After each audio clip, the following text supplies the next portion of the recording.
So, I think it's safe to say that 2020 was a very strange year, especially in the NFL. We had the Oakland Raiders completing their relocation to Las Vegas, now playing in the Allegiant Stadium. We saw the Washington Redskins finally retire their name and logo, becoming the Washington football team for the season after multiple decades of controversy.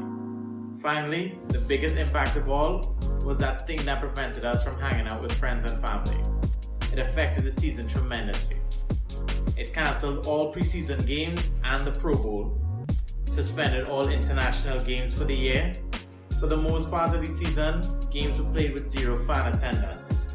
The NFL also gave players the option to opt out of the season, which 67 players decided to do so. Not to mention we also had the postponements of games due to positive tests.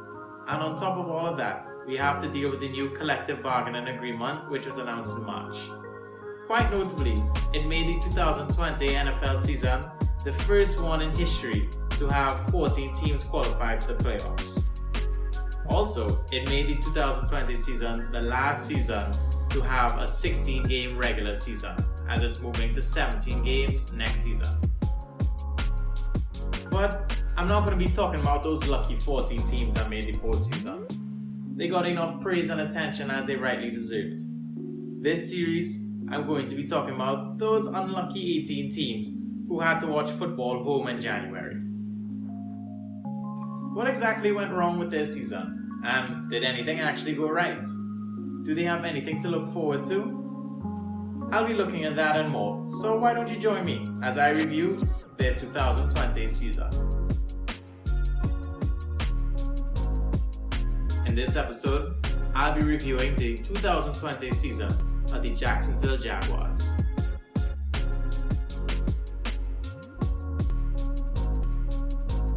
Yo, what's going on everybody? It's your boy Andrew, and thanks for tuning into the new series. But before we get into this episode, as always, make sure to like the video, share it with anybody who you want to, and subscribe to the channel so you won't miss when I drop the next episode. And follow me on Instagram and TikTok, both at SportsButCasually, to keep up with other things I do offer YouTube. And with that out the way, let's get into the 2020 season review of the Jacksonville Jaguars.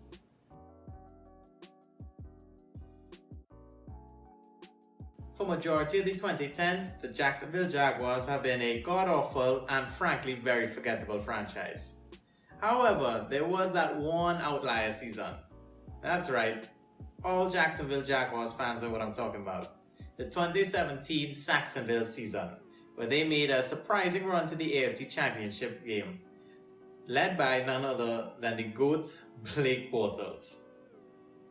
However, since falling short of Tom Brady in that finals, the Jacksonville Jaguars have gone back to their god-awful and forgettable ways.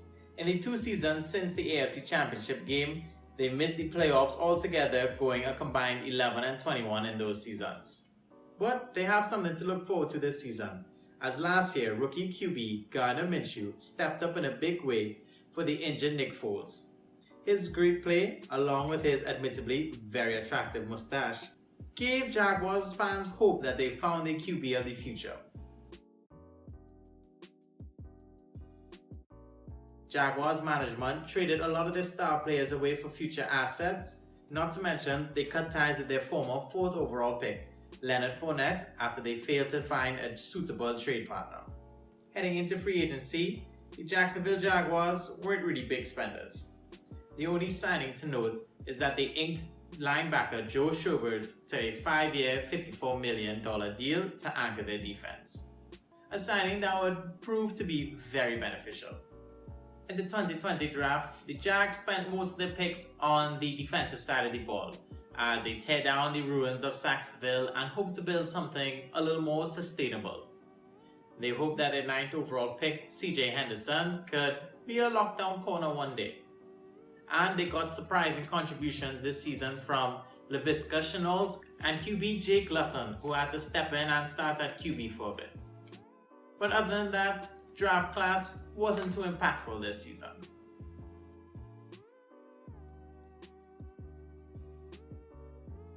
As previously stated, there were 67 players to opt out of the 2020 NFL season. 3 of which were from the Jacksonville Jaguars. Ironically, 2 of them, which were Al Woods and Rashad Melvin, were 2 of the free agents that they bought in this season. In terms of capacity, the Jacksonville Jaguars were one of the lucky teams that were able to hold their stadium at 25%, which was around 17,000 people. So, they got to have a god-awful season in front of fans. How lovely is that? But I'm pretty sure the Jacksonville Jaguar fans are accustomed to that.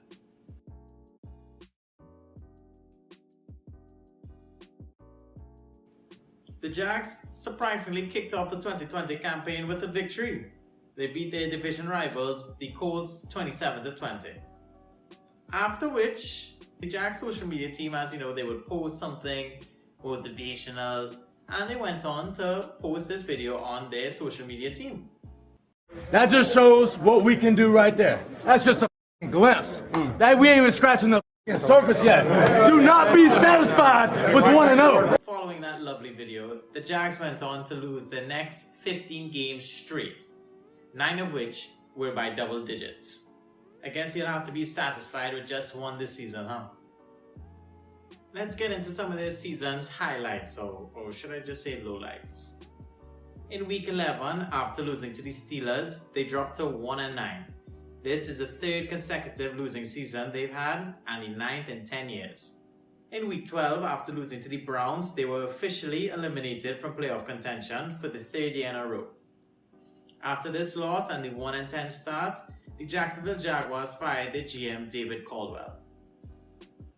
But you know, it's not all that bad. After a week 16 loss against the Bears and a win by the Jets, they secured their first overall pick in the upcoming draft.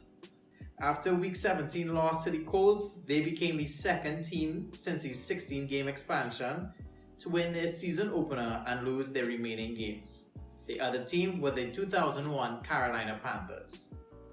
They finished the season with a 1-15 record, which is the worst in franchise history.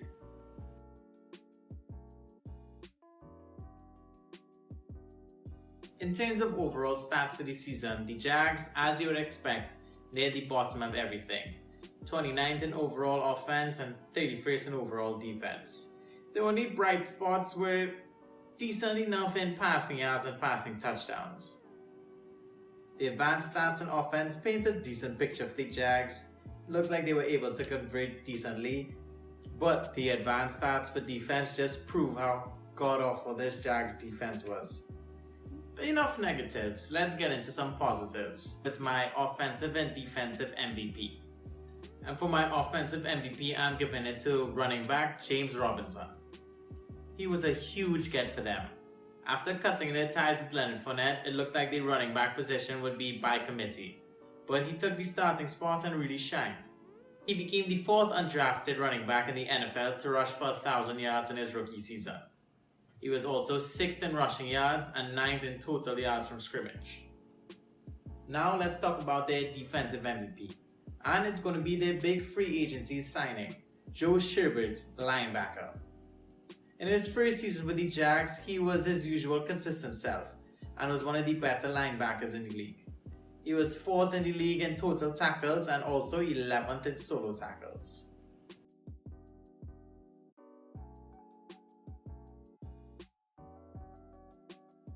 The Jags didn't wait too long in the offseason to start making moves. They fired their head coach Doug Marrone on January 4th. He finished his time in Jacksonville with a 25-44 record. They also decided to retain Trent Baalke as their GM for this season. But he was the interim GM after the Jags fired David Caldwell in week 12. He was previously the Jags Director of Player Personnel. On January 14th, the Jags hired college football coaching legend Urban Myers to be their new head coach. He's a 3-time national champ, and he also posted a college record of 187-32. Let's hope his college success can translate to the NFL. Now let's transition over to free agency. So the NFL set their cap space for the 2021 season at $182.5 million. Teams were allowed to roll over their unused cap space from last season to this season. So with an extra additional 20-something million, the Jags ended up having the most cap space in the league before franchise tagging at 83 million, which they put to great work. And since they had such a shitty roster, they didn't lose anybody important, which meant they were able to bring in weapons to help better their roster. Guys like Shaq Griffith, Rashawn Jenkins, Marvin Jones, and Jamal Agnew will make great additions to this roster. After having such a horrible season, the Jags were rewarded with the #1 overall pick in the draft, which they used to select Goldilocks himself, Trevor Lawrence. Let's hope he could be the franchise quarterback the Jags have been desperately searching for since they've existed. They also had another first-round pick, which they got from trading Jalen Ramsey a few years ago. You remember when he was on your team? Good times. And they used that to select running back Travis Etienne, who was Trevor Lawrence's teammate. I know Trevor Lawrence is a way better player than Gardner Minshew, but it kind of sucks to see that Minshew Mania died so quickly before he was given a chance to show what he's got. And with the selection of Etienne, it does make the acquisition of James Robinson and his great rookie season kind of for nothing if he's going to be playing backup, but who knows.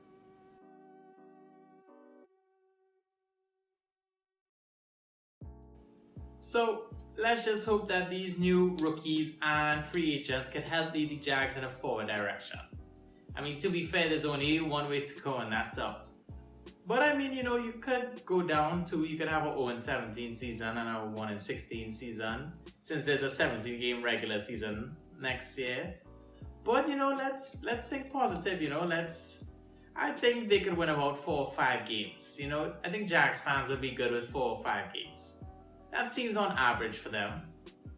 But what did you guys think about the Jags 2020 season, and what are your expectations for them in the 2021 season? Let me know what you guys thought and what you guys are thinking in the comments below. I'll see you guys next time for the 2020 NFL season review of the New York Jets.